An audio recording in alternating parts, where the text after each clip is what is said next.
నమస్తే, welcome to Pragathi media. నేను ఆదిత్య. కోట్లాది మంది హిందువుల ఆరాధ్య దైవం కలియుగ వైకుంఠ తిరుమల పవిత్రతపై జరిగినటువంటి దాడి ఇప్పుడు తెలుగు రాష్ట్రాల్లోనే కాదు, దేశవ్యాప్తంగా పెను సంచలనంగా రేపుతుంది. లడ్డూ ప్రసాదం తయారీలో కల్తీ నెయ్యి వాడకంపై ముఖ్యమంత్రి చంద్రబాబు నాయుడు అత్యంత కీలకమైనటువంటి నిర్ణయాలు తీసుకున్నారు. అసలు కమిటీ నివేదికలో ఏముంది?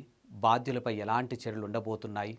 చంద్రబాబు పవన్ కళ్యాణ్ భేటీలో చర్చించినటువంటి అంశాలేంటో ఒకసారి చూద్దాం. తిరుమల లడ్డూ వ్యవహారంపై సీఎం చంద్రబాబు నాయుడు నేడు మీడియా ముందుకొచ్చి సంచలన విషయాలను పంచుకున్నారు. ఈ కల్తీ నెయ్యి ఆరోపణలను నిగ్గు తేల్చేందుకు ఒక ఏకసభ్య కమిటీని ఏర్పాటు చేస్తున్నట్లు ప్రకటించారు. ఈ కమిటీ ముందు అన్ని రకాల ఫోరెన్సిక్ నివేదికలను ఉంచుతామని, ఇందులో తప్పు చేసిన వారు ఎంతటి వారైనా వదిలిపెట్టే ప్రసక్తే లేదని సీఎం స్పష్టం చేశారు. పవిత్రత దెబ్బతీసే విధంగా కెమికల్ గీతో తయారు చేసి ఇస్తారా దేవుడికి?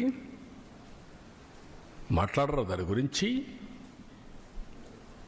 ఓకే, నువ్వు సిబిఐ చెప్పింది అంటున్నారు కదా, సిబిఐ చెప్పింది కదా కెమికల్స్ మిక్స్ అయినాయని, కల్తీ అని చెప్పారు కదా, పామాయిల్ అని చెప్పారు కదా, నెయ్యి లేదని చెప్పారు కదా, ఎందుకు మాట్లాడు?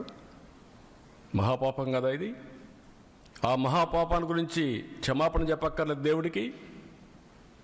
తప్పుకు చెంపలేసుకోవాల్సిన పని లేదా?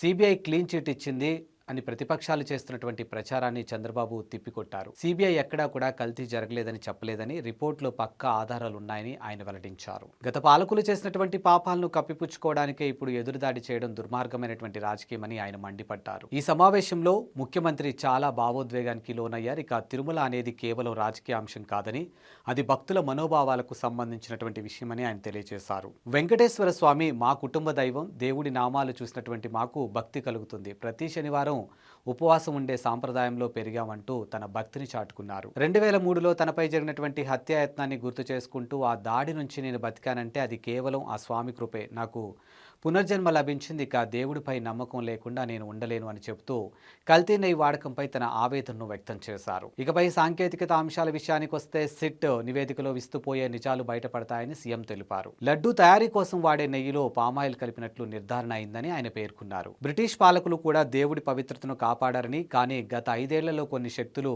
బరితెగించి వ్యవహరించాయని విమర్శించారు. అంతర్వేది రథం దగ్ధం ఘటన నుండి నేటి లడ్డూ కల్తీ వరకు ప్రతిదీ కూడా ఒక పద్ధతి ప్రకారం జరిగాయని ఆయన ఆరోపించారు. మరోవైపు ఉండవల్లి నివాసంలో ముఖ్యమంత్రి చంద్రబాబు, ఉప ముఖ్యమంత్రి పవన్ కళ్యాణ్ సుమారు 2.5 గంటల పాటు ఏకాంతంగా సమావేశమయ్యారు. ఈ భేటీలో పలు కీలక నిర్ణయాలు తీసుకున్నారు. వైఎస్ఆర్సీపీ కుల రాజకీయాలను రెచ్చగొట్టాలని చూస్తుందని, వాటిని సమర్థవంతంగా ఎదుర్కోవాలని ఇద్దరు నేతలు నిర్ణయించారు. ఏపీలో ఖాళీగా ఉన్నటువంటి 4 రాజ్యసభ స్థానాలను భర్తీపై ప్రాథమిక చర్చలు జరిపారు. ఇక జనసేన, బీసీలకు తగిన ప్రాధాన్యత ఇస్తామని చంద్రబాబు హామీ ఇచ్చారు. కార్యకర్తలకు న్యాయం చేసేలా పెండింగ్లో ఉన్నటువంటి నామినేటెడ్ పోస్టులను త్వరలో భర్తీ చేస్తామని ప్రకటించారు. మరోవైపు తెలంగాణ మున్సిపల్ ఎన్నికల్లో పవన్ కళ్యాణ్ ప్రచారం చేయడంపై కూడా చంద్రబాబు దిశానిర్దేశం చేసినట్టుగా తెలుస్తోంది.